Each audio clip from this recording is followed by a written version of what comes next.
మన ఆధ్యాత్మిక మార్గంలో దైవానికి ఎంత ప్రాముఖ్యత ఉందో గురువుకు అంతే ప్రాముఖ్యత ఉంది.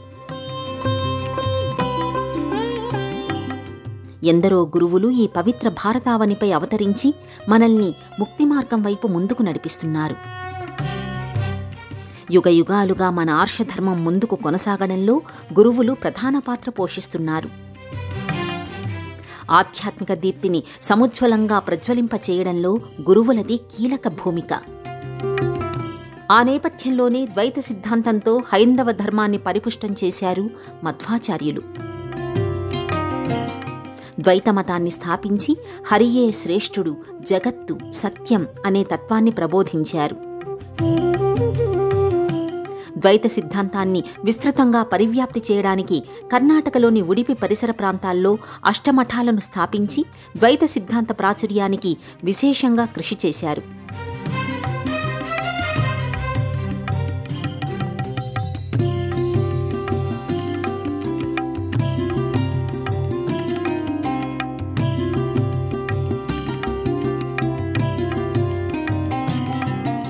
కర్ణాటక రాష్ట్రంలోని ఉడిపి సమీపంలో ఉన్న పాజక గ్రామంలో 1238వ సంవత్సరంలో విజయదశమి నాడు ఆయన జన్మించారు.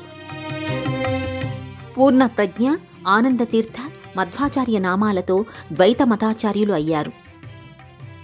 ఆయనను వాయుదేవుని స్వరూపంగా భావిస్తారు. భక్తి యోగాన్ని, హరిభక్తిని, నిరహంకారతను, నిర్మోహత్వాన్ని లోకానికి చాటి చెప్పడం ద్వారా ప్రామాణికమైన ధర్మంగా ద్వైతాన్ని ప్రతిపాదించారు. మధ్వ సంప్రదాయం ప్రధానంగా 5 సూత్రాలను విశదీకరించింది. మొదటిది జీవదేవ భేదం, రెండవది జీవ భేదం, మూడవది జీవ జడభేదం, నాలుగవది జడదేవ భేదం, ఐదవది జడజడ భేదం. ఈ పంచభేదాలు కలిగినవే ప్రపంచంగా ఆయన వర్గీకరించారు. ఈ భేదాలనేవి ఎల్లప్పుడూ శాశ్వతంగా ఉంటాయి. ముక్తి పొందిన తరువాత కూడా ఇవి కొనసాగుతాయి. కనుక అభిన్నత, అద్వైతం అనేది సమ్మతం కాదని మధ్వ సంప్రదాయం చెబుతోంది. జగత్తులోని ప్రతి వస్తువులోనూ విభిన్న లక్షణాలు ఉంటాయి. ఇవి పరబ్రహ్మానికి భిన్న రూపాలు కావు అని మధ్వాచార్యులు ప్రతిపాదించారు. ఉపనిషత్తులకు, భగవద్గీతకు, బ్రహ్మసూత్రాలకు భాష్యాన్ని రచించి ద్వైత సంప్రదాయాన్ని ఆయన స్థిరీకరించారు. ఎందరో మహోన్నత గురువులు తర్వాతి కాలంలో మధ్వాచార్యుల సిద్ధాంతాలను అందిపుచ్చుకున్నారు. వారిలో మంత్రాలయ యతీంద్రులు, గురు రాఘవేంద్ర స్వామి ప్రముఖులు. ద్వైత సిద్ధాంత పరివ్యాప్తికి అష్టమఠాలను ఉడిపి సమీపంలోని వివిధ ప్రదేశాలలో ఆయన స్థాపించారు. పలిమారు, పెషావర్ అదమారు, పుతిగే, సోదే, కాణియూరు, షీరూరు, శ్రీకృష్ణాపుర ప్రాంతాలలో ఈ మఠాలు ఉన్నాయి. ఆ అష్టమఠాల సంవిధానంలోనిదే పలిమారు ద్వైత మఠం.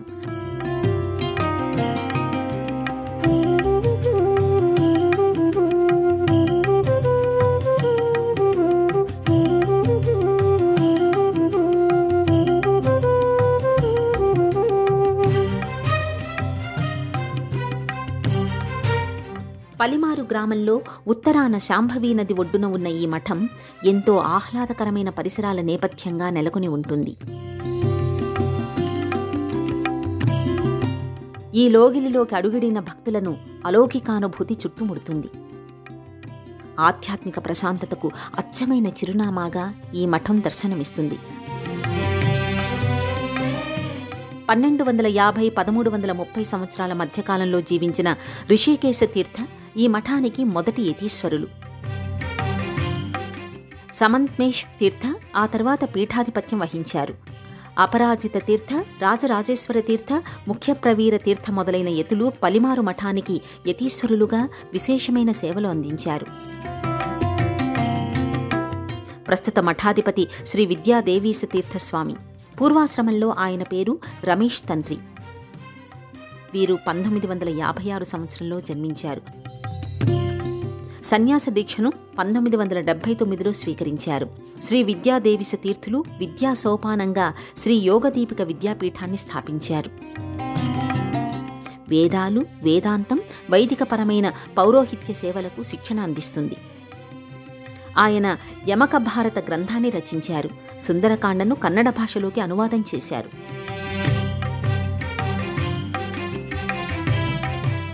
శ్రీ పలిమారు మఠం ఉడిపి, కర్ణాటకలో ఉన్న ఒక ప్రసిద్ధ ద్వైత వైష్ణవ మఠం.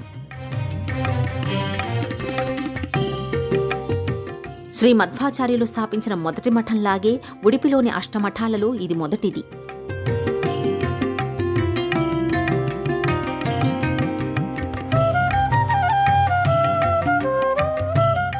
ఈ మఠానికి మొదటి పీఠాధిపతి రిషికేశ తీర్థస్వామి.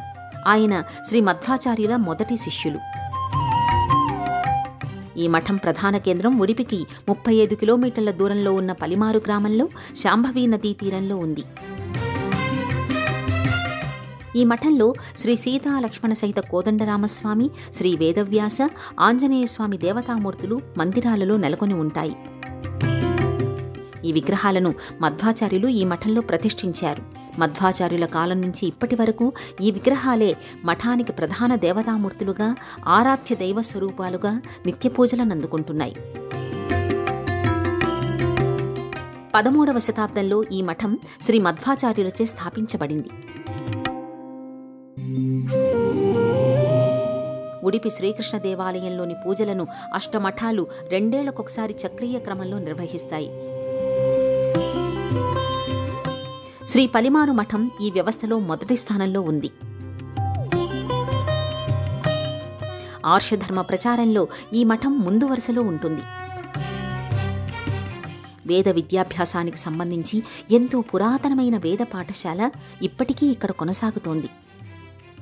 తత్వ సంశోధన సంసద్ పేరిట మధ్వ దర్శనం, మధ్వ సంప్రదాయాల మద్దతు సిద్ధాంత గ్రంథాలను ఈ మఠం ప్రచురిస్తోంది. విశ్వ సంజీవని పేరిట నిరుపేదలకు ఉచిత వైద్య సహాయం అందిస్తున్నారు. సాధ్వీ మాధ్వీ పాఠశాల సంప్రదాయ, ఆధునిక విద్యను అందించే అధునాతన పాఠశాల మఠం ఆధ్వర్యంలో కొనసాగుతోంది.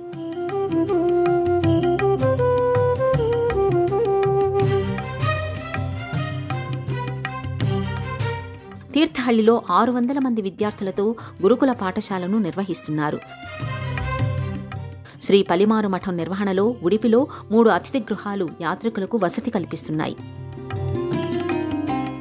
హరికథా జ్ఞానయజ్ఞ, యక్షగానం వంటి కార్యక్రమాలను కర్ణాటక వ్యాప్తంగా కళా బృందాలు మఠం పర్యవేక్షణలో నిర్వహిస్తున్నారు. శ్రీ హృషికేశ తీర్థ స్వామీజీ రచించిన సంప్రదాయ పద్ధతి, అనుమధ్వ చరిత్ర గ్రంథాలు మధ్వాచార్యుల జీవితం, దర్శనాన్ని సమగ్రంగా వివరిస్తాయి. ఈ మఠంలో సర్వమూల గ్రంథాల అసలు రాతప్రతులు భద్రపరచబడ్డాయి. మధ్వాచార్యులు అష్టమఠాలను ఏర్పాటు చేస్తున్నప్పుడు ఆరాధన సంవిధానం కోసం ఒక్కో మఠానికి ఒక్కో అధిదేవత విగ్రహాన్ని అనుగ్రహించారు. ఈ దైవ స్వరూపాలు విష్ణువు 4 అవతార రూపాలుగా ప్రకటితమవుతాయి. అవి శ్రీకృష్ణ, శ్రీరామ, నరసింహ, వరాహమూర్తులు. వసుదేవుడు, దేవకీ దంపతులకు శ్రీకృష్ణ పరమాత్మ 8వ సంతానంగా జన్మించారు. శ్రీకృష్ణుడికి ప్రియమైన సంఖ్య 8. అందుకే 8 మఠాలను మధ్వాచార్యులు స్థాపించారని పేర్కొంటారు. ఈ మఠాలు మధ్వాచార్యులు మొదట ప్రారంభించిన గ్రామనామంతో సమ్మిళితమై ఉన్నాయి. ఆ తర్వాత 8 మఠాల ప్రధాన కార్యాలయాలు ప్రసిద్ధ ఉడిపి శ్రీకృష్ణ ఆలయం చుట్టూ ఉండేలా ఉడిపి క్షేత్రానికి మార్చారు. అష్టమఠాలు ఏర్పడిన తరుణంలో మధ్వాచార్యులు 2 మఠాల్ని కలిపి జంట మఠాలుగా ప్రారంభించారు. శ్రీ పలిమారు, అదమారు, కృష్ణపుర, పుతిగే, సిరూరు, సోదే, కానియూరు, పెషావర్ ఇలా 2 మఠాలను అనుసంధానం చేశారు. ఈ మఠాలలో ప్రతి జతను ద్వంద్వ అంటారు. ప్రస్తుత పర్యాయ అధినేత తన బాధ్యతలను సజావుగా నిర్వర్తించడంలో అనుకోని ఇబ్బందులు ఎదురైతే ద్వంద్వ మఠానికి చెందిన మరో స్వామీజీ ఆ బాధ్యతలను స్వీకరిస్తారు. ఎంతో ముందు చూపు, ఎంతో దార్శనికతతో మధ్వాచార్యులు ఈ ద్వంద్వ పద్ధతిలో విలక్షణ సంప్రదాయాన్ని ఏర్పాటు చేశారు. ఉడుప అంటే చంద్రుడు అని అర్థం. తన మామగారైన దక్షుడి శాపానికి గురైన చంద్రుడు శాప విముక్తి కోసం ఉడిపిలోని పుష్కరిణి వద్ద తపస్సు చేసినట్లు స్థలపురాణం చెబుతోంది. చంద్రమౌళీశ్వరుడి అనుగ్రహం కోసం తపస్సు చేసి చంద్రుడు శాప విముక్తుడైన ప్రదేశం కాబట్టి ఈ ప్రదేశానికి ఉడుప అనే పేరు వచ్చింది. కాలక్రమంలో ఉడుప అనే పదం ఉడిపిగా మారింది. ఉడిపిలో మధ్వాచార్యులు ప్రతిష్ఠించిన శ్రీకృష్ణమూర్తికి సంబంధించి ఓ గాథ ప్రచారంలో ఉంది. ద్వాపరయుగంలో రుక్మిణీదేవి పూజించిన శ్రీకృష్ణుని విగ్రహం కృష్ణ నిర్యాణ అనంతరం ద్వారకతో పాటు సముద్రంలో మునిగిపోయింది. ప్రతినిత్యం ఆ విగ్రహానికి రుక్మిణీదేవి గోపీచందనాన్ని అలది పూజించడం వల్ల ఆ విగ్రహం చుట్టూ గోపీచందనం పేరుకుపోయి ఒక కొయ్యలాగా తయారయ్యింది. అందువల్ల సముద్రపు నీటిలో తేలుతూ ఒడ్డుకు చేరింది. ఆ విగ్రహం సముద్రపు ఒడ్డున చెక్క దుంగలాగా పడి ఉండేది. ఓసారి సముద్రం పైన నౌకాయానం చేస్తున్న వర్తకులు నౌకలో సరుకులు తక్కువై తేలుతూ ఉండడం వల్ల నౌక బరువును పెంచేందుకు చుట్టుపక్కల ఉన్న కొయ్య ముక్కల్ని నౌకలో వేసుకుని బయలుదేరారు. అందులో ఆ విగ్రహం కూడా ఉంది. సరిగ్గా ఉడిపి ప్రాంతానికి చేరుకునే సమయానికి సముద్రంలో ఒక పెద్ద అలజడి ప్రారంభమైంది. భారీ తుపాను మొదలయ్యింది. ఆ సందర్భంలో సముద్ర తీరంలో ధ్యాన నిమగ్నులైన మధ్వాచార్యులు నౌక పరిస్థితిని గమనించి తన భుజంపై ఉన్న అంగవస్త్రాన్ని తీసుకుని గాలిలో సంకేతంగా ఊపారు. కొద్దిసేపటికి తుపాను శాంతించింది. నౌక ఒడ్డుకు చేరింది. మధ్వాచార్య స్వామి పట్ల భక్తితో వ్యాపారులు ఏదైనా కానుకను స్వీకరించమని కోరుకున్నారు. వారి అభ్యర్థనను మన్నించి నౌకలో ఒక మూలపడి ఉన్న కొయ్య ముక్కను స్వీకరించారు. ఆ కొయ్య ముక్కను సముద్రపు నీటిలో ప్రక్షాళన చెయ్యగా బాలకృష్ణుడి దివ్యమంగళ విగ్రహం బయటపడింది. ఆ విగ్రహాన్నే మధ్వాచార్యులు ఉడిపిలో ప్రతిష్ఠించి ఉడిపి కృష్ణమఠంతో పాటు మరో 7 మఠాలను స్థాపించారు.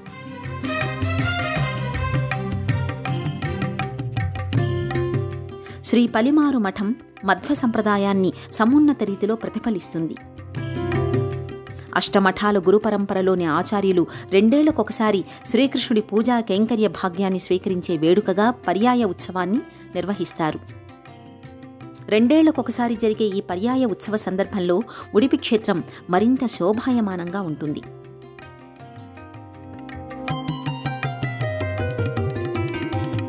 ఉడిపి శ్రీకృష్ణుడి రథం తిరిగే మాడవీధులను స్థానికంగా రథవీధి అంటారు.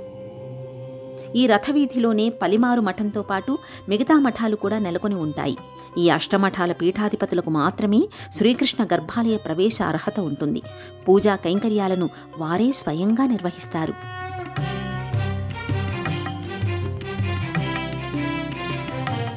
పూర్వం ఒక్కో పీఠాధిపతి 2 నెలల పాటు స్వామివారి ఉత్సవాది సమస్త పూజాధికాలను నిర్వహించే విధంగా పర్యాయ కట్టడని విధించారు. అయితే కాలక్రమంలో ఆ కట్టడి 2 నెలల నుంచి 2 సంవత్సరాలుగా మారింది. ప్రతి 2 ఏళ్లకొకసారి పర్యాయ ఉత్సవాన్ని నిర్వహించి శ్రీకృష్ణస్వామి అర్చన బాధ్యతలను ఆయా మఠాధిపతులు స్వీకరిస్తుంటారు. 2 ఏళ్ల పాటు నిర్వహించే పీఠాధిపతికి మళ్లీ 14 సంవత్సరాల తర్వాత ఆ పూజా కైంకర్య భాగ్యం లభిస్తుంది. అందుకే పర్యాయ ఉత్సవాన్ని ప్రతి మఠం వేడుకగా నిర్వహిస్తుంది. ఉత్సవం రోజున ఆలయానికి 12 కిలోమీటర్ల దూరంలోని దండతీర్థంలో పీఠాధిపతి పుణ్యస్నానాన్ని ఆచరిస్తారు. అక్కడి నుంచి మంగళ వాయిద్యాలతో ఉడిపి క్షేత్రంలోకి ప్రవేశిస్తారు. ప్రధాన ఆలయం దగ్గర ముందుగా కనకదాసు కిటికీ నుంచి శ్రీకృష్ణస్వామిని దర్శించుకుంటారు. ఆ ప్రవేశ ద్వారం దగ్గర అప్పటి వరకు పూజా కైంకర్యాలు నిర్వహించిన పీఠాధిపతి కొత్తగా పర్యాయం నిర్వహించే పీఠాధిపతికి స్వాగతం పలుకుతారు.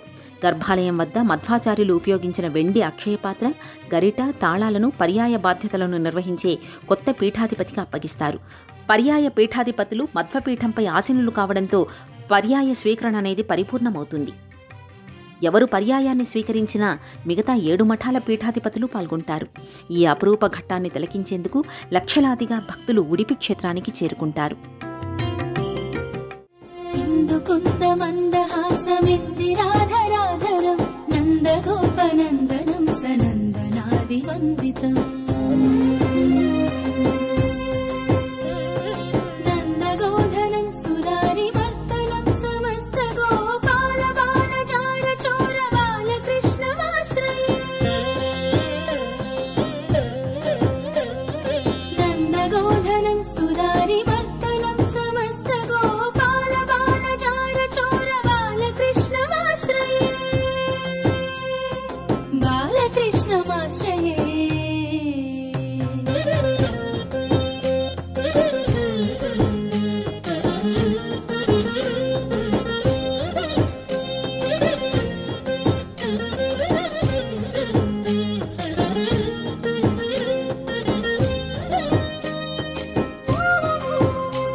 చిన్నారి సంతర్పణి అనే కార్యక్రమం ద్వారా పాఠశాల పిల్లలకు ఉచితంగా మధ్యాహ్న భోజనాన్ని అందించే కార్యక్రమాన్ని శ్రీ పలిమారు మఠం ఆరంభించింది.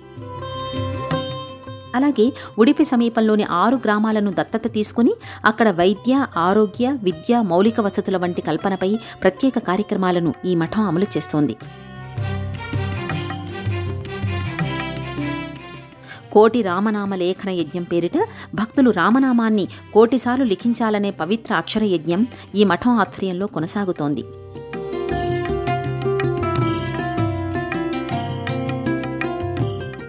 ఉడిపి శ్రీకృష్ణస్వామికి పలిమారు మఠం బంగారు ఊయల, బంగారు రథం, వజ్ర కవచం, వజ్ర కిరీటాలను సమర్పించింది.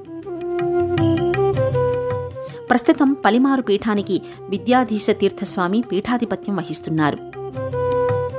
ఆయన 1956వ సంవత్సరం మే 13వ తేదీన శిబిరూరు గ్రామంలో జన్మించారు. ఆయన తల్లిదండ్రులు హయగ్రీవ తంత్రి, కస్తూరమ్మ. ఆయన పూర్వాశ్రమ నామం రమేష్ తంత్రి. 1961, 1966 మధ్యకాలంలో ఆయన పాఠశాల విద్యను పూర్తి చేశారు. 14వ సంవత్సరం నుంచి ఆయనకు ఆధ్యాత్మిక సాధన పట్ల మక్కువ పెరిగింది. ఆ సందర్భంలో పెషావర్ మఠాధిపతులు విద్యామాన్య తీర్థస్వామిని ఆయన కలుసుకున్నారు. ఆయనకు వేద విద్య నేర్పించారు. మఠాధిపత్యానికి కావలసిన అర్హతలు, విద్యా విషయాలను ఆయన పెషావర్ మఠంలో అభ్యసించారు. 1974 జూన్ 10వ తేదీన విభూదేశ తీర్థులు, విద్యామాన్య తీర్థులు సమక్షంలో రమేష్ తంత్రి విద్యాధీశ తీర్థస్వామిగా సన్యాస దీక్షను స్వీకరించారు. శ్రీ పలిమారు మఠం ఆధ్వర్యంలో వైద్యశాలలు, వేద పాఠశాలలు, వృద్ధాశ్రమాలు కొనసాగుతున్నాయి. వైద్యశాలల్లో క్రమం తప్పకుండా పేదలకు ఉచిత వైద్య ఆరోగ్య సేవలను అందిస్తారు. వేద పాఠశాలల్లో వేదాధ్యయనం నిరంతరాయంగా కొనసాగుతుంది. వృద్ధాశ్రమాలలో పెద్దలకు శ్రద్ధ, గౌరవంతో కూడిన వసతులు కల్పిస్తారు. పలిమారు మఠం ఆధ్యాత్మిక, కళా, సాంస్కృతిక విద్యా సంస్థల కార్యక్రమాలను, సేవలను విస్తృతంగా అమలు చేస్తోంది. మఠం ఆధ్వర్యంలో గ్రామీణ ప్రాంత విద్యార్థులకు ప్రత్యేకంగా విద్యను అందించడానికి ప్రణాళికలు రూపొందించి అమలు చేస్తున్నారు. మధ్వాచార్యులు స్థాపించిన అష్టమఠాల పరంపరలో పలిమారు మఠం ప్రధానమైనది. నానాజనస్య శుశ్రూష కర్తవ్యా కరవాన్వితే అని మధ్వాచార్యులు పేర్కొన్నారు. అయం బంధురాయం నేతి గణనా లఘుచేతసాం ఉదార చరితానాంతు వసుధైక కుటుంబకం అనేది ఉపనిషత్ వాక్యం. కుల, మత, జాతి, లింగ, వయోభేదాలు లేకుండా అన్ని వర్గాల వారి అభ్యున్నతిని, శ్రేయస్సుని ఈ మఠం ఆకాంక్షించాలి అని మధ్వాచార్యులు ప్రతిపాదించారు. అందుకనుగుణంగా మార్గనిర్దేశనం చేశారు. ఆచార్యుల వారి ఆకాంక్ష, అభిష్టానికి అనుగుణంగా ఈ మఠం తన నిత్య నైమిత్తిక కార్యక్రమాలను నిరంతరం కొనసాగిస్తోంది. ఈ మఠానికి ఎందరో మఠాధిపతులు మారినా, తరాలు తరిగినా అదే లక్ష్యంతో ముందుకు సాగుతోంది. పలిమారు మఠాన్ని సామాజిక, ఆధ్యాత్మిక సేవా సంస్థగా విద్యాధీశ తీర్థులు తీర్చిదిద్దుతున్నారు. శ్రీకృష్ణ ఆరాధన నిరంతర భక్తి చైతన్య స్రవంతిలా కొనసాగడానికి మధ్వాచార్యులు నిర్దేశించిన సంప్రదాయాలు పలిమారు మఠంలో కొనసాగుతున్నాయి. కృష్ణతత్వాన్ని, ద్వైత సిద్ధాంతాన్ని, ధర్మసూత్రాలను మధ్వాచార్యులు మానవాళికి అనుగ్రహించారు. మధ్వ సంప్రదాయానికి కేంద్ర బిందువుగా పలిమారు మఠం ప్రకటితమవుతోంది. ఆధ్యాత్మిక చింతన ద్వారా శాంతి సామరస్యాలను పెంపొందించడం, ఆర్షధర్మ వ్యాప్తి, వేదాధ్యయనం, వేద విద్యా వ్యాప్తి, గో సంరక్షణ, ధర్మ పరిరక్షణ వంటి ధార్మిక కార్యక్రమాలకు ఈ మఠం పునరంకితమవుతోంది. మధ్వాచార్యులు స్థాపించిన ద్వైత సంప్రదాయ వైభవ ప్రాభవాలను కొనసాగిస్తూ పలిమారు మఠం ఆధ్యాత్మిక, సామాజిక సేవా పరంపరలో నిరంతరం పురోగమిస్తోంది. ఓం శ్రీ గురుభ్యో నమః.